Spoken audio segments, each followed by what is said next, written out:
Sunday, Monday, happy days. Tuesday, Wednesday, happy days. Thursday, Friday, happy days. The weekend comes, my cycle hums, ready to race to you.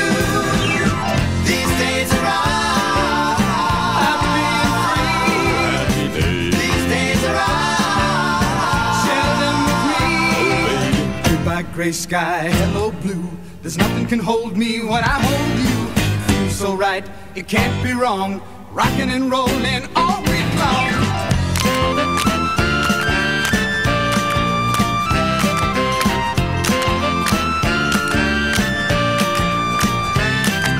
Sunday, Monday, happy days. Tuesday, Wednesday, happy days. Thursday, Friday, happy days. Saturday, what a day. Grooving all week with you.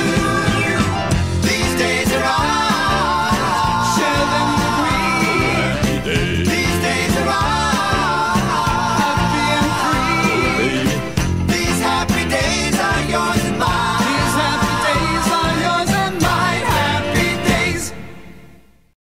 Happy days it was for the communists. With America out of the war, their inevitable victory has come closer than ever.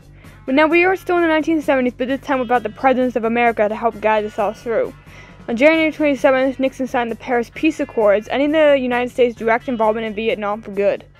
The South now know that this fight is all up to them, and they also know that a win may never happen, as the North are just too strong for them to contain. Last episode, we got a first-person point of view from the countries about the war. We also saw the exit of America from the war. With the South all alone, though now the win would have to be up to them.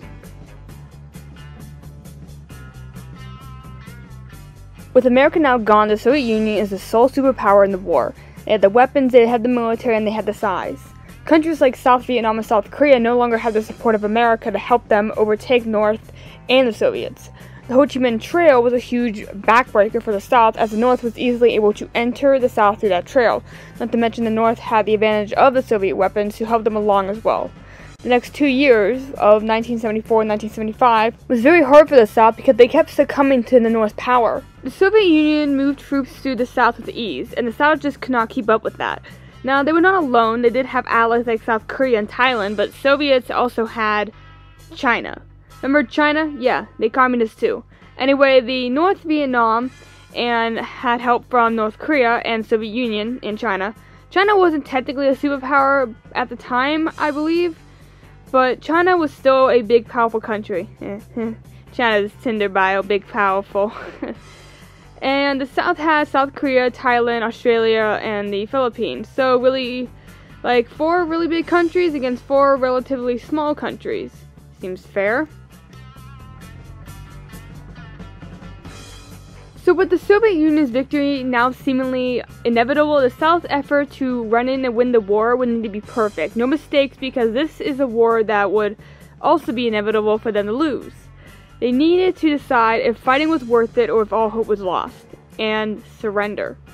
If they would fight, they could experience worse than it already was.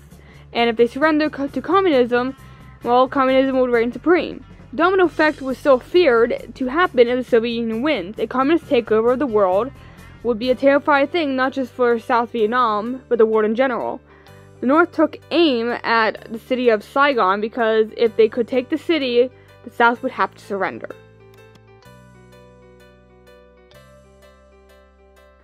Now, even though the Vietnam War was in the hands of the Soviet Union, it wasn't all really happy days for them. The 1970s was seen as the beginning of the end for the Soviet Union, and this led into the 80s and the end of the Cold War in 1991. The win in Vietnam was a success for the Soviet Union, yes, but it really would not be enough to keep them afloat for much longer. The people living there began to realize how bad communism really was. The people who lived in that country was living in a country with factories. Before communism, Russia was an agricultural-based country, which, that had its problems of its own, similar to the French during the French Revolution, where a majority of the country were farmers and they only had a certain amount of votes and could not compete with the much, smaller higher class, which for Russia was the Tsar, for it was the Bolsheviks and the communists. The Soviets wanted more for their country, and a victory in Vietnam just was not enough. They wanted freedom and happiness.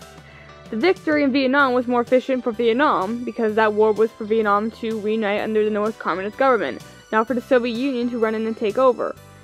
The world was kind of tired of the Cold War, to be honest, because it served nothing more than a tension and a nuclear war threat holder, and it was getting old. America had moved on after they left. Britain couldn't even care to get involved, and China would soon lose interest in the Soviet Union and break down its allyship with them. Communism was a trend during the mid-50s and the 20th century in general. For a while it was popular, but as the time went on, people began to lose interest and moved on to other things. After the Vietnam War, many of the communist puppet states in Europe broke away from the communists in favor of their own governments. Today there aren't even really that many communist governments anymore. There is Vietnam, Laos, Cuba, China. North Korea is more of a socialist country rather than a communist country, but still. That is 5 countries and that still practiced it during the Cold War, and there was much more back then. There is no given number, I can't really find one, but I guess anywhere from 15 to 25 countries at the height of communism. The win in Vietnam established a communist government in Vietnam, but other than that, it didn't really do much for the Soviet Union. Even with America there, the chances of the victory for the South was pretty slim. Now with America gone completely, there was no chance of a South victory because it was completely off the table. The North came crashing down on Vietnam, invading from several different areas. The war was the North to win, ever since the beginning, but now it's really just the reality. In order for the South to win, they would need to convince other countries to fight with them, like Britain or France, but neither country were looking to get involved because, similar to America, they were unfamiliar with the Vietnam's environment and certain to lose if it would happen. South Vietnam was without a major country in its corner. The North moved into the south of these, taking land left and right and moving into cities with success. In April of 1975, North Vietnam marched into Saigon and took the city, known today in history as the Fall of Saigon. This invasion was the final straw for South Vietnam. They simply could not compete with the North Vietnam's army anymore. They surrendered in July of that year and were unified that month. South Vietnam had finally fallen.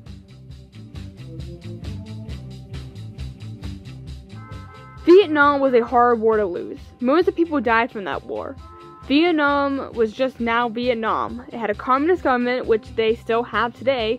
I'm not sure how much of a communist government they truly practice, because you can still visit the country. I mean, not now, but before and after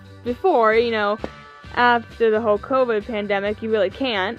But before, you could. I think Vietnam was still, pretty open. I believe, compared to other communist countries like North Korea, which won't let you step a foot in that country, unless you have, special needs. Vietnam today is a socialist republic with a one-party system led by the Communist Party of Vietnam. I cannot find any information about traveling to it, that's why I'm guessing, but I do believe it's open to travel. North Vietnam is not North Korea. It's actually ahead of them in many ways. Unlike North Korea, Vietnam has evolved. Back in 2014, they opened their first McDonald's. 6 years later, there are now 17 of them. North Korea does not even have any Western food chains because they don't like the Western food stuff or Western culture.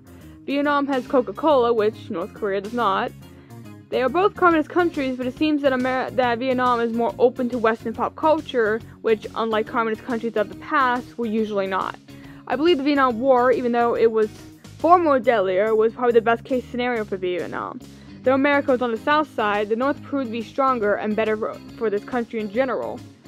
There's no telling how, far they would have fought on in America's homeland because it was not their own. They probably could have won if, America fought on its homeland.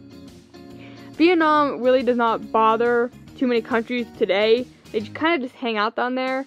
They made their way into the United Nations, and with America, the tensions that once ran through the jungles has escaped and evolved into a growing partnership between the two countries, spanning political, economical, security, and people ties. Vietnam is America's closest ally in the Southeast Asia, and an allyship that would have been dream. You would have to dream about that during the Cold War.